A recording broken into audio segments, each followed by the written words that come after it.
Welcome to another episode of The Brand Called You, a podcast and podcast show that brings you leadership lessons, knowledge, experience, and wisdom from thousands of successful individuals from around the world.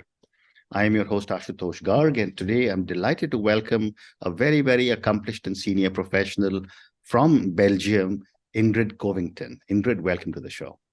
Thank you very much. It's a pleasure, and thank you, listeners, for tuning in. Thank you. Ingrid is a chartered psychologist. I'm not sure whether it's CPsychol, H.C.P.C. She's the founder of Staying Well Together. She's the co-founder of the Center for Psychology at Work, and she's an executive coach. So Ingrid, before we start talking about all the work that you're doing, tell me a little bit about your own journey. Yeah, thank you. It's always interesting reflecting on our own journeys and what it is we see as being defining. In our journey. I'm actually from Yorkshire, the north of England, and I was born in a small village where I felt different because my mother was German and she was quite eccentric. So I spent much of my time trying to fit in, trying to blend in. You know, she did things like she wore wacky clothes, and I was just highly embarrassed. She used to buy me clothes that made me stand out, and the last thing I wanted to do was stand out. So I remember being this painfully shy child, just really trying to blend in. And it was studying sociology at school. Psychology wasn't available at that time on the curriculum, but studying sociology made me suddenly realise that there was a big world outside of my tiny village, and that it was okay to embrace who I was and to understand more about what existed in the world, what opportunities there were beyond my small village. So I think studying sociology and then going on to psychology was really defining for me. So I really identify as a social psychologist. So although professionally I'm what we call in the UK an occupational psychologist, in the US it's called an industrial organizational psychologist. In Europe it's called work organizational psychologist. So we come under many different names, but although I'm a work organizational psychologist, first and foremost, I'm about social psychology, so about the individual within the context. How do you bring out the best in the individual? How interesting. So let me then ask you my first question, which is, what is your role as a part of the Supreme Headquarters Allied Powers in Europe, S.H.A.P.E, which is a part of NATO? That's right. S.H.A.P.E is the military arm of NATO, and I know you have listeners tuning in from all around the world. So it may be helpful just to give a slight background. So it's the military arm of NATO, and NATO is the world's most successful alliance. Correct. And it really is. It's been in existence for 6 decades. And is an alliance built on common values and a commitment to protect the well-being of all member nations. So there are 30 member nations and based at S.H.A.P.E, the military arm, and there are about 24 partner nations as well. So with the 30 nations, there are 27 languages spoken. So it's a really diverse and culturally rich environment. So it's a really stimulating environment to be in. And the reason why I'm here, I did embark upon a project. So I work as a consultant, and I was asked to come on board to work with the commanders at S.H.A.P.E at NATO to help open up a crisis operations management centre. And I was responsible for the culture and mindset because the S.H.A.P.E is a strategic headquarters, and the military are often very comfortable operating at a more operational and tactical level. So I was there to help them develop a mindset, which was to think, plan and act strategically. And I ended up meeting who is now my husband there. And so I moved here to Belgium 3 years ago, just before the COVID, 6 months before COVID. So that's the reason I came here, but then my role at S.H.A.P.E changed as a result of COVID. Very interesting. You're also called the community whisperer after founding a community-wide well-being program at S.H.A.P.E. Tell me a little bit about it, and what was the background of the term you got, or the why you were called community whisperer. Yes, so I mentioned before that I'm a social psychologist, and I really believe we're shaped hugely by our environment. Research suggests about 70% of all our behaviour is shaped by our culture and environment. And I mentioned I arrived with my two daughters at S.H.A.P.E, a member of this international community, 6 months before COVID. When COVID hit, I was immediately concerned about the community. I understood people were going to feel isolated. I understood there was going to be a risk of isolation, mental health challenges, anxiety and depression. So I decided to leverage my skills as a social psychologist and develop a program that united and strengthened the international community. And that's why I was called the Community Whisperer, because I introduced a program called Staying Well Together. And that's the idea. How do we stay well and do it together?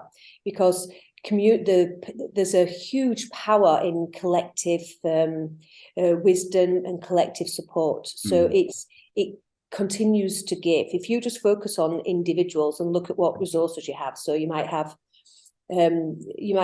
for example, in a community, 20 psychiatrists.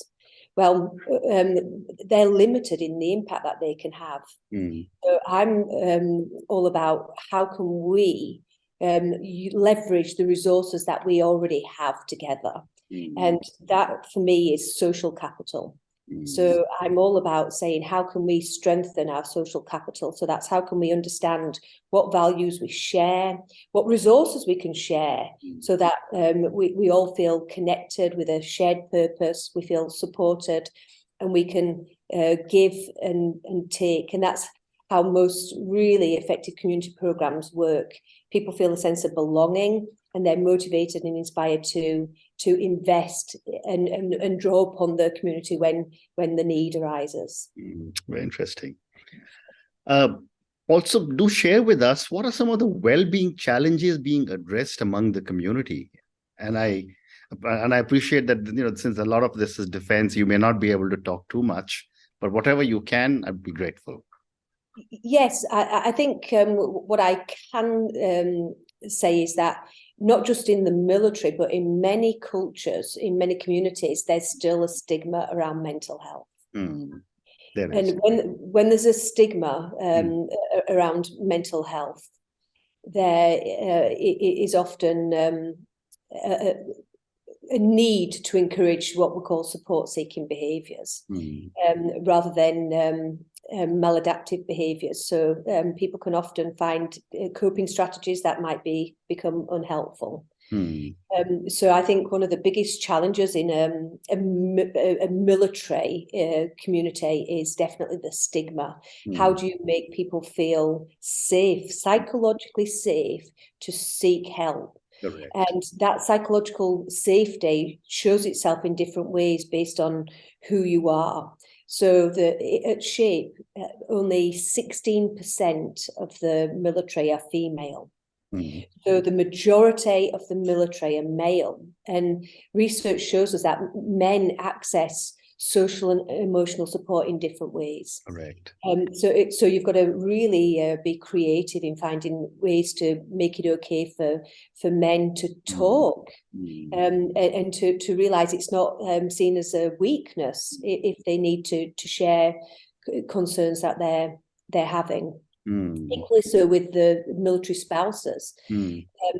You've got many military spouses who have to give up their career, and they often lose their identity. It becomes absorbed by the military culture. They have to move. So the military have a process where they have to change jobs every 2 to 3 years. So your entire family gets uprooted and has to move. This means the women often cannot hold down a career. So research again shows that military spouses have a higher than average risk of anxiety and depression. So these are some of the issues already experienced within the military communities, and they're compounded by a pandemic that left people feeling homesick, really, really homesick, away from support structures and people they felt safe around. So that gives you a general feel, I think, of some of the kind of well-being challenges that I was trying to support during the program. But it's very interesting. You say this, and it's so important.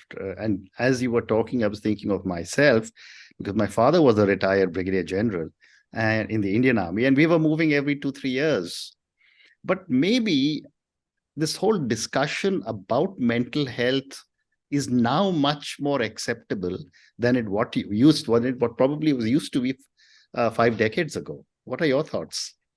Yes, well, that's interesting that you had that experience yourself, so you can identify with the impact that movement has. It has advantages and disadvantages. I'd say absolutely we have made progress, and it's really important to recognise that progress. We've made huge progress, and the support that's in place now compared to 50 years ago it is incredible.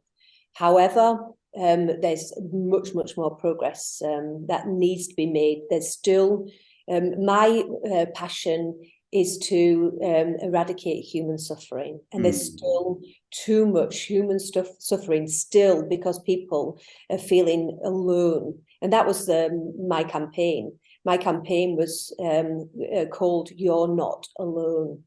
And in fact, if you go onto the military compound now, it's still there.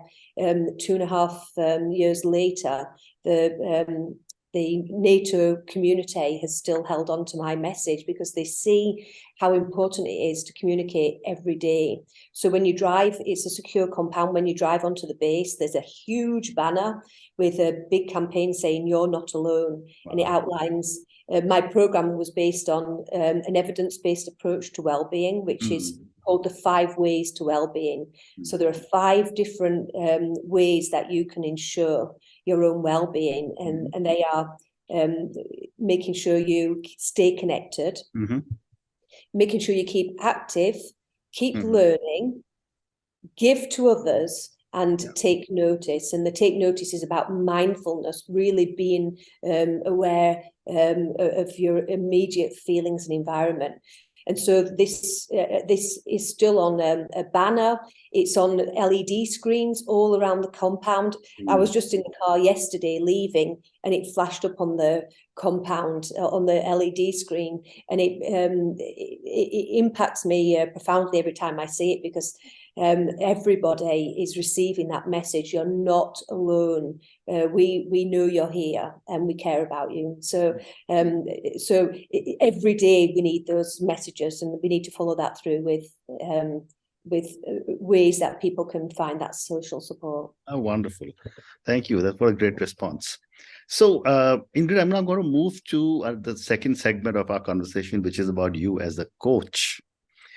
Given all your expertise in the area of psychology, working with the military, working in Europe, my first question to you is, how has your background supported your own coaching philosophy, your style, and your values? It's a great question, and I love questions that make you reflect, because so often we're just doing, and it's so important to have time to zoom out. Correct. We're often zoomed in, and I like the opportunity to zoom out, because then we can really start to see patterns in our own life. And I think I'm very much shaped by my education and some of the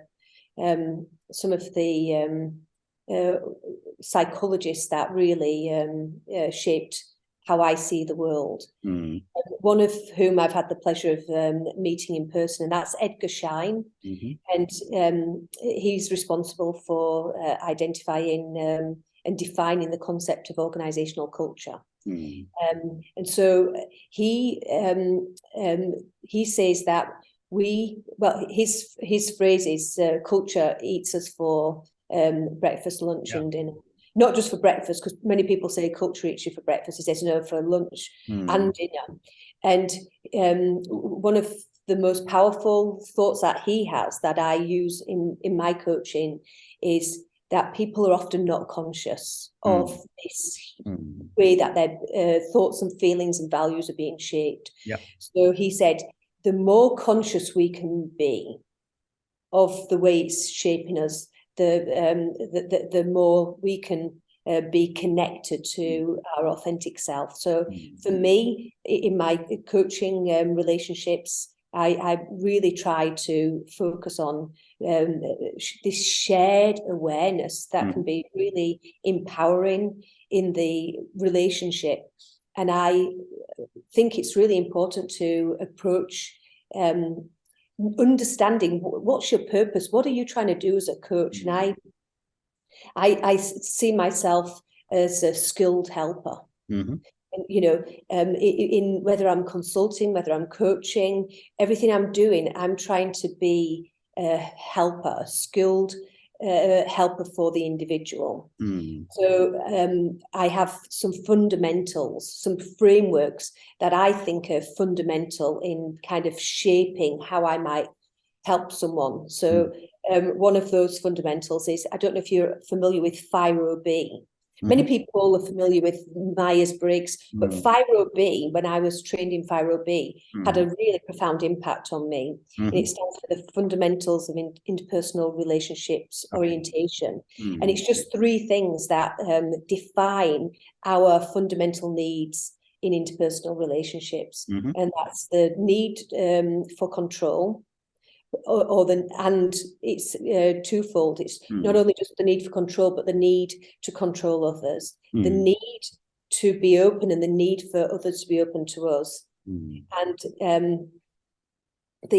sorry, my mind's just gone blank on the third one.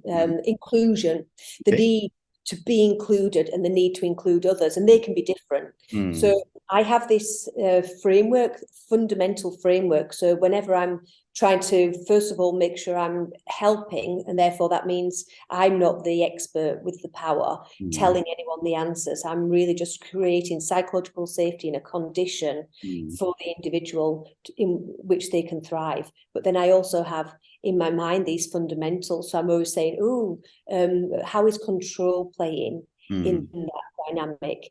How is inclusion playing in that dynamic? And how is openness? And that I find really helpful, just to have fundamentals, because I think we can be overwhelmed. If you there are millions and trillions of books out there on leadership and coaching, and you can be overwhelmed. So for me, it's about what are those fundamentals, like a North Star that's going to guide you through choppy waters. Well said. My next question is about the people who you have been shaped by, and you know, we've all been shaped by different people in our lives, and that really impacts how we function as coaches. So I'd like to ask you, how have you been shaped by people, and how have those influences shaped you as a coach? I think this is such an important question, because I truly believe no man is an island. No man or woman is an island. And I think that there's a really interesting thought about our success, what we achieve, how much we attribute that to ourselves. Correct. You know. And I'm very much a supporter of the idea of being lucky, rather than being skilled and successful. I was lucky. And why was I lucky? Because throughout my entire life, right from infant school, I've had people who believed in me. I've had people who invested in me. Right from teachers all the way through to mentors. From my first employment, I started my career actually as a bank manager. Right from the start, I've had people who showed me they believed in me, who stretched me, who challenged me. And that has shaped who I am. So I invest a lot of time. I have mentees all around the world. I have mentees from India, from Ghana, from Pakistan, from all over the world, because I believe it's so important that people feel that somebody's got their back, that somebody believes in them. And you will not hear anybody's story who's been successful that didn't have a whole village of people supporting them. And that's what we need to do. We need to make sure, like I said before, that we don't just take, that we give back as well. Well said. So Ingrid, I have time for two more questions. My next question is that what, in your opinion, are the areas younger leaders like millennials and Gen Z leaders need to be coached in, because they're now getting into positions of authority and they bring in a breath of fresh air into every organization? They absolutely are. It's wonderful again to see that collective power, because they've had shared experiences, given what as a generation they've experienced, and they're much more in touch with purpose and meaning, and that moving us away from profit without profound impact on humanity. And that for me is hugely inspiring. If I could communicate out there now to the Gen Z and millennial leaders, I'd definitely say, for me, I would love to see more HR directors on boards, not just finance, to get some balance. But in terms of individual personal growth, what I would suggest is key for these future leaders. There are a couple of areas. The first is the importance of solitude. There was a wonderful lecture, and if you have resources that people can seek or be signposted to after they listen to podcasts, I'd be very happy to share this speech. There's a wonderful speech that was given to West Point, so to some of the future leaders of the American military and society, because they often go on. Eisenhower, the first commander here at S.H.A.P.E, he later became the US president. Wow. So they often do become leaders. And he said, as a leader, what you really need to do is learn to be comfortable in your own thoughts. I mentioned before, I think we're overwhelmed. Daniel Kahneman, I think, has brought out a new book called Noise. I think we've got too much noise around. So I think one of the most important skills is how can you limit and cut out that noise and be comfortable in your own thought, not being influenced by social media trends or what that company is doing or what that other leader is doing, but have time away where you are quiet in your own thoughts. You have time to deeply reflect on what it is that you think and feel is important, what patterns you are starting to observe yourself. So that, I think, is a skill that I would definitely focus on coaching within the millennial and Generation Z demographic. And then I think it's, how do you then form really trusting relationships? Because leaders can feel very lonely. Yeah. I've been doing research here in the military, and there's a lot of leaders who feel very, very lonely. So how can you then form really, really meaningful relationships with a select few people who you trust, who you can really then share some of these reflections with? And I think that's those dyadic relationships, that friendship with somebody, where you can really both go deep in thoughts and feel safe enough to explore. I think that is two really important steps to strengthening you as a leader. Fascinating. Ingrid, we've run out of time, so I just want to say thank you so much for speaking to me. Thank you for the last 2 points you gave me was so incredible, especially from the perspective of young leaders, understand the importance of solitude, and try and understand how do we form trusting relationships. I think trust is such an important part of all our lives, and I've met so many people, including my own self, where we make mistakes in trusting and then feel let down. Thank you for speaking to me about your journey. Thank you for talking to me about your role in S.H.A.P.E and all the work that you're doing. Thank you also for talking to me about the 5 different ways of being that you have spoken about, or well-being that you have spoken about to me. Finally, thank you again for speaking to me about your perspectives on coaching. Thank you again, and good luck.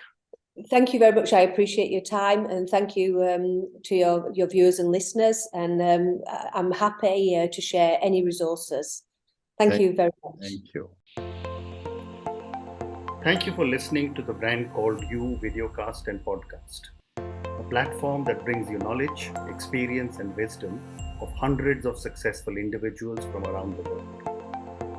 Do visit our website www.tbcy.in to watch and listen to the stories of many more individuals. You can also follow us on YouTube, Facebook, Instagram, and Twitter. Just search for the Brand Called You.